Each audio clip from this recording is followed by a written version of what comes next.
ये web series शूरवीर, यह कुछ बहादुर इंडियन एयरफोर्स ऑफिसर की कहानी है जिन्होंने भारत को तबाह होने से बचाया।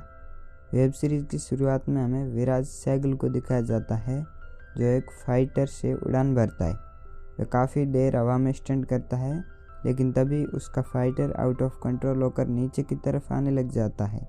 वह घबरा जाता है, बट इससे पहले कि फाइटर नीचे गिरता, विराज उसे कंट्रोल कर लैंड कर देता है। यहाँ हमें ऐसा लगता है कि विराज को सही से फाइटर चलाना नहीं आता। फिर हमें समुद्री किनारे पर स्थित शहर दमन को दिखाया जाता है, जिसमें समुद्री मार्ग से कुछ आतंकवादी प्रवेश करते हैं। वह एक एयरफोर्स स्टेशन में जाकर फायरिंग करते हैं, जहाँ पर 6 ऑफिसर्स मारे जाते हैं तथा 20 घायल हो जाते हैं। यह खबर NSA इंचार्ज मिलिंद के द्वारा इंडिया के PM चंद्रशेखर प्रताप को मिलती है। यह केस NSA को दे दिया जाता है। फिर एक मीटिंग में मिलिंद मांग करता है कि आज हमारी फोर्स दमन में नहीं पहुंच पाई और इतने मासूम मारे गए। हम एक अलग फोर्स को तैयार करना चाहते हैं जिसका नाम ऑक्स है। ऑक्स प्रोजेक्ट को प्राइम मिनिस्टर द्वारा अनुमति मिल जाती है। मिलिंद यह काम एक बहादुर एयरफोर्स ऑफिसर रंजन मलिक को दे देता है। अब रंजन प्रोजेक्ट ऑक्स का इंचार्ज है। उसका एक सहायक भी है जिसका नाम जसप्रीत भट्टी है। वे दोनों रात को 16 एयरफोर्स ऑफिसर्स को ऑक्स के लिए चुनते हैं उनकी काबिलियत देखकर, और सुबह सभी से मिलते भी हैं। एक ऑक्स फोर्स बनाई जाती है जिनमें कुल 16 ऑक्स है। इसके बाद उन्हें आगे ट्रेंड किया जाएगा। इनमें से मुख्य रूप से मंजू, सलीम कमाली, विराज सहगल और अवंतिका राव है। फिर हमें NSA सिचुएशन रूम को दिखाया जाता है, जहां पर मिलिंद और उसकी एजेंट रोमा दमन के मामले में काम कर रहे हैं। रोमा बताती है कि कोई अपना ही है जो अंदर से आतंकवादियों को इन्फॉर्मेशन दे रहा है। दरअसल सिद्धेश एक आर्मी ऑफिसर है जो कि रियाज के लिए काम करता है।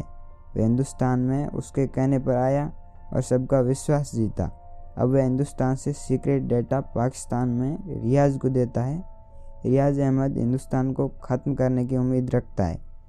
फिर सभी ऑक्स को कुछ मिशंस दिए जाते हैं। उनमें से एक अवंतिका तथा विराज का फाइट टेस्ट भी है, जिनमें विराज को अवंतिका हरा देती है। एक एपिसोड इस मिशन के सेंस में चला जाता है, इसलिए एक्सप्लेनेशन थोड़ा छोटा हो सकता है। फिर इसके बाद में हमें सलीम कमाली को दिखाया जाता है, जिसके परिवार में उसकी एक छोटी सी बेटी और उसकी माँ है। वीडियो कॉल पर उनसे बात भी करता है। अवंतिका विराज से मिलती है और अपने मिशन और कुछ अन्य बातें उससे करती है। सलीम कैफ़े में एक लड़की प्रीति से दोस्ती करता है। वह अपने परिवार के बारे में भी उससे बात करता है कि उसकी बेटी का नाम मायरा है। एक्सप्लेनेशन अगर आपको समझ में आ रहा हो तो वीडियो को लाइक ज़रूर करें। उधर विराज खुद अपने पापा से नाराज़ है। कई सालों से उनकी बात तक नहीं हुई, क्योंकि जब विराज 9 साल का था तो उसके पापा ने उसे तथा उसकी मम्मी को छोड़ दिया था।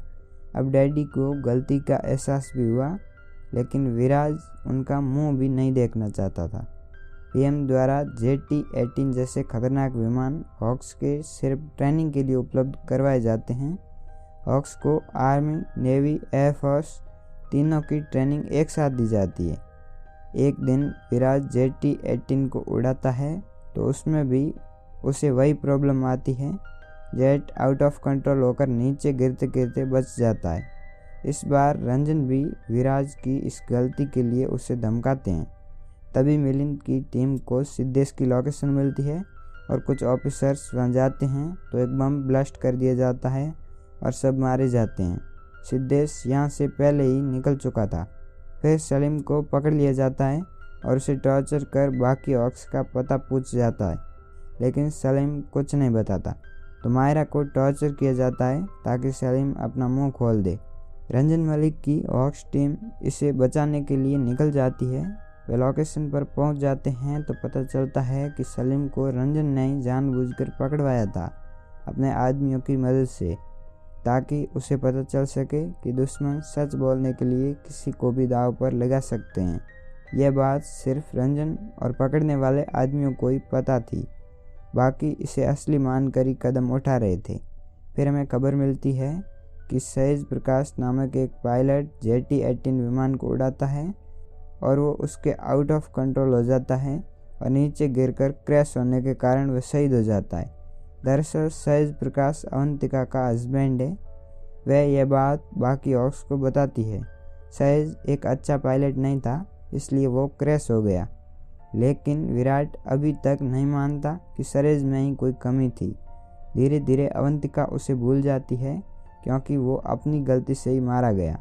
एक दिन अवंतिका और विराज ट्रेनिंग के लिए फिर से फाइटर उड़ाते हैं, लेकिन विराज का JT-18 फिर से आउट ऑफ कंट्रोल हो जाता है और हमेशा की तरह विराज उसे फिर से कंट्रोल कर लेता है, लेकिन सहज इसे वापस कंट्रोल नहीं कर पाया था, इसलिए वह मारा गया।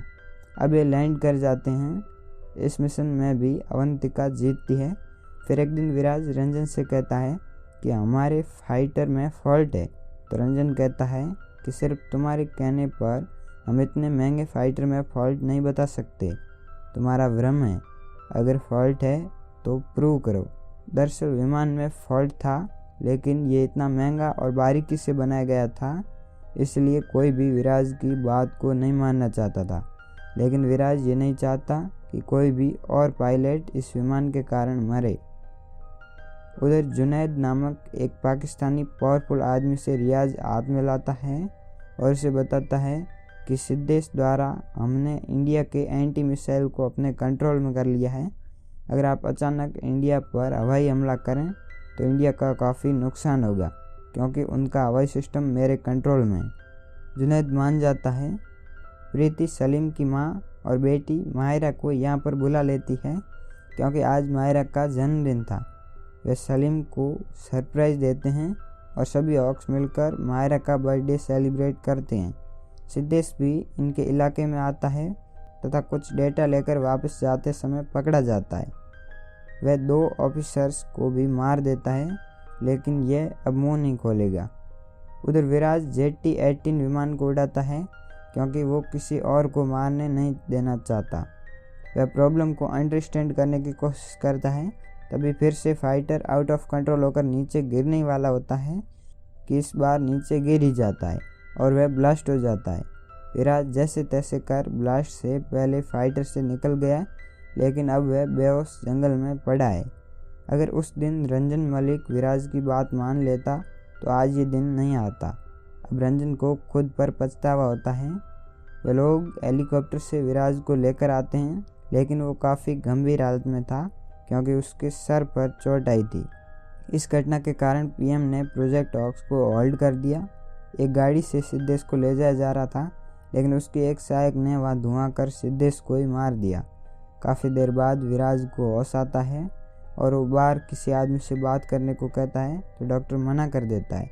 लेकिन बाहर जाते वक्त डॉक्टर मोबाइल वहीं भूल जाता है, इसलिए विराज अपने भाई देव को कॉल कर बताता है कि फाइटर में क्या प्रॉब्लम है। देव करण अग्रवाल नामक एक फाइटर डाटा रखने वाले ऑफिसर को यह बात बताता है। मिलिंद की टीम को पता चल जाता है कि रियाज का प्लान क्या है और उसकी करेक्ट लोकेशन क्या है। विराज रिकवर नहीं हुआ था, इसलिए रंजन द्वारा सलीम और अवंतिका को बॉर्डर की तरफ भेजा जाता है इन्फॉर्मेशन लेने के लिए। लेकिन रियाज की टीम हमला करने के कगार में थी, इसलिए उसे पता चल जाता है कि 2 फाइटर बॉर्डर के आसपास घूम रहे हैं, तो उन पर हवाई हमला कर मिसाइल से सलीम के प्लान को क्रैश करवा देता है। लेकिन अवंतिका वापस चली जाती है। ये दोनों इंडियन फाइटर JT-18 नहीं थे, क्योंकि उसमें फॉल्ट था। सलीम पैराशूट से नीचे उतर जाता है, लेकिन बेहोश हालत में। फिर उसे जब होश आता है तो जंगल में था और पाकिस्तानी आर्मी उसे ढूंढ रही थी। अब उसी दिन विराज को यह बात पता चलती है, तो वह हॉस्पिटल से निकल जाता है और हॉक्स एक प्लान बनाते हैं कि सिर्फ हमको ही पता है कि हमारे विमान में गड़बड़ी है, आतंकवादियों को तो नहीं ना। हमें ये भी पता है कि क्या करने से फाइटर आउट ऑफ कंट्रोल होता है, इसलिए अभी अगर हम JT-18 से वापस हमला करें तो हमें ज़्यादा फ़ायदा होगा, क्योंकि इस समय वो सोच भी नहीं सकते कि हम आक्रमण करेंगे। फिर मंजू अपने हेलीकॉप्टर से फोर्स को लेकर उड़ान भरती है और विराज तथा अवंतिका JT-18 से उड़ान भरते हैं। वे बैकअप की सारी लाइंस बंद कर देते हैं, जिससे आतंकवादियों को पता भी नहीं चलेगा कि फाइटर यहाँ तक आ चुके हैं। मंजू जंगल में लैंड करती है और हेलीकॉप्टर की पूरी इंडियन फोर्स सलीम को आतंकवादियों के चंगुल से छुड़ा लेती है और विराज अवंतिका बॉर्डर क्रॉस कर लेते हैं। उनका निशाना रियाज की कंट्रोल लोकेशन है और वे जेटी-18 विमान से हमला करेंगे, क्योंकि दूसरे विमान यहाँ तक नहीं पहुँच सकते और जेटी-18 से हमला करने पर सिर्फ उनका लोकेशन ही तबाह होगा, ना कि आम लोगों के घर। जब तक रियाज को सिग्नल मिलता है कि फाइटर यहाँ आ चुके हैं, तब तक विराज मिसाइल छोड़ चुका था और देखते ही देखते सिर्फ एक आदमी ने पाकिस्तान की इतनी बड़ी साजिश तबाह कर दी। उनका पूरा कंट्रोल रूम, वो खुद, पाकिस्तान का फोर्स हेड, सभी मारे जाते हैं। वापस आते समय उन पर पीछे से 4 फाइटरों द्वारा हमला किया जाता है, लेकिन विराट की बहादुरी से 4 फाइटर आसमान में एक एक कर तबाह कर दिए जाते हैं। आज हमें पता चलता है कि विराज की पावर क्या है, क्योंकि इससे पहले वो हमेशा हार जाता था, क्योंकि जब भी वो एक्शन लेता तो उसका विमान या हार मान लेता। आज विराज ने पूरे देश को बचाया है। फिर 2 फाइटर और एक हेलीकॉप्टर सलीम के साथ इंडिया बेस पर लैंड करते हैं। वॉक्स प्रोजेक्ट इस तरह सफल रहता है। पीएम घोषणा करते हैं कि अब से हम इंडिया में ही फाइटर बनाएंगे, क्योंकि रशिया के ये इतने महंगे फाइटर भी ख़राब निकले। अब हमें बाहर से फाइटर नहीं लाने पड़ेंगे। जो उनकी पत्नी अवंतिका भी नहीं मानती थी, उसे विराज ने सही साबित कर दिया। इसलिए पीएम द्वारा यह बताया जाता है कि सहज की मौत पायलट एरर के कारण नहीं हुई थी, बल्कि विमान में तकनीकी प्रॉब्लम के कारण हुई थी। सहज प्रकाश एक बहादुर पायलट थे। ये दुनिया उसे हमेशा याद रखेगी। इसी के साथ यह वेब सीरीज़ यहीं पर एंड हो जाती है। इंडिया के बहादुर शूरवीरों की वीरता हमें इस वेब सीरीज़ में दिखाई जाती है। आशा करता हूँ कि एक्सप्लेनेशन आपको ज़रूर पसंद आया होगा। अगर हाँ, तो वीडियो को लाइक ज़रूर करें।